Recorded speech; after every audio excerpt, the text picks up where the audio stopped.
अगर एक कुत्ता अचानक आप पर हमला कर दे तो आप क्या करोगे? सबसे पहले भागो मत और पैनिक मत हो। अचानक मूवमेंट मत करो, सीधा आंखों में आंखें मत देखो, हाथ नीचे रखो और पेड़ की तरह खड़े रहो। अक्सर कुत्ता बोर होकर चला जाता है। अगर कुछ हाथ में हो, बोतल, जैकेट या बैग, उसे दूसरी दिशा में फेंको। इससे कुत्ते का ध्यान भटकेगा और तुम्हें निकलने का मौका मिल जाएगा। अगर कुत्ता फिर भी नहीं हटे तो डर के बिना तेज और भारी आवाज में चिल्लाओ। कई बार कुत्ता डर कर भाग जाता है, लेकिन अगर फिर भी हमला हो जाए तो पहले खुद को बचाना बहुत जरूरी है। उसे नाक, गला या सिर के पीछे वार करो। चेहरे, आंख और गले को हर हाल में बचाओ। जमीन पर गिरो तो कुत्ते की गर्दन के पीछे दबाव डालो और मदद के लिए चिल्लाओ। बचने के बाद तुरंत अस्पताल जाओ और जरूरत हो तो एंटी रेबीज इंजेक्शन लगवाओ, क्योंकि अगर उस डॉग को रेबीज था और उसके काटने पर आपने इंजेक्शन नहीं लिया तो आपकी मौत निश्चित है, क्योंकि रेबीज का कोई इलाज नहीं।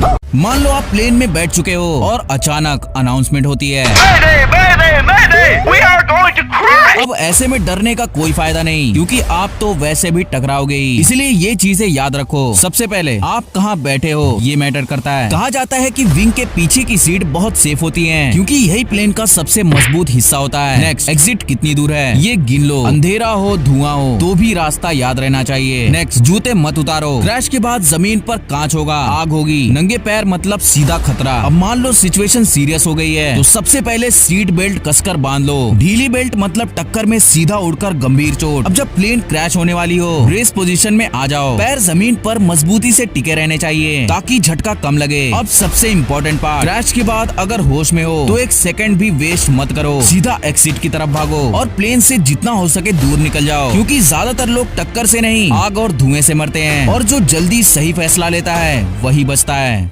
क्या आपने कभी ये सोचा है कि रिकॉर्डिंग में हमारी आवाज इतनी अलग क्यों हो जाती है? असल में हमारा कान आवाज की हलचल को पकड़कर दिमाग तक भेजता है और तभी हमें कुछ सुनाई देता है। लेकिन जब हम खुद बोलते हैं तो हम अपनी आवाज को दो अलग रास्ते से सुनते हैं। पहला रास्ता है कान के बाहर से। जब हम बोलते हैं तो आवाज हवा में फैलती है, कान के पर्दे को वाइब्रेट करती है और फिर अंदर तक पहुँचती है। दूसरा रास्ता है हमारे शरीर के अंदर से। हमारी खोपड़ी और हड्डियाँ आवाज को सीधे कान तक पहुँचा देती है। ये रास्ता खासकर भारी और गहरी आवाज को ज्यादा अच्छे से पहुंचाता है और पतली आवाज को थोड़ा कम। जब ये दोनों आवाजें मिलती हैं तो हमें अपनी आवाज ज्यादा भारी और गहरी सुनाई देती है। लेकिन रिकॉर्डिंग में ऐसा नहीं होता। उसमें सिर्फ वही आवाज होती है जो हवा के जरिए कान तक पहुंची होती है। उसमें हड्डियों से आने वाली आवाज गायब होती है। इसीलिए जब हम अपनी रिकॉर्डेड वॉइस को सुनते हैं तो वो हमें कुछ अजीब और अलग ही लगती है। सोचो, अगर कोई आपके ऊपर ग्रेनेड फेंक दे तो आप क्या करोगे? फिल्मों में अक्सर दिखाया जाता है कि एक्शन हीरो तुरंत गन निकालकर ग्रेनेड को हवा में ही शूट कर देता है। लेकिन क्या ये सच में ऐसा करना पॉसिबल है? इसी बात को जानने के लिए साइंटिस्ट ने एक एक्सपेरिमेंट किया। उन्होंने एक असली ग्रेनेड लिया, उसका फ्यूज इलेक्ट्रॉनिक तरीके से चालू किया और उसे हवा में उछालकर डबल बैरल शॉटगन से निशाना लगाया। सबसे पहले उन्होंने पता लगाया कि पिन निकलने के बाद ग्रेनेड को फटने में कितना समय लगता है। रिजल्ट आया लगभग 5 सेकंड। फिर असली टेस्ट शुरू हुआ। उन्होंने ग्रेनेड को हवा में उछाला